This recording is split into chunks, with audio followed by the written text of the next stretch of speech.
How to get the latest version of Instagram on PC. Hey everyone, welcome back to the channel.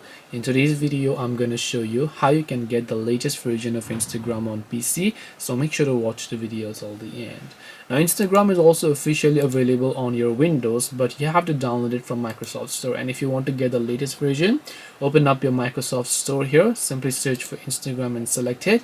If you've already installed it and it's not updated, you'll find the update button there. If you have not installed it, you'll find the install button. If you've already installed and updated, you'll find the open button. Now open button simply means that the Instagram app on my device is already updated to the latest version, so I don't usually have to do anything. But if you want to, you can just click the get option here or the update button from Microsoft Store if you download it from Microsoft Store.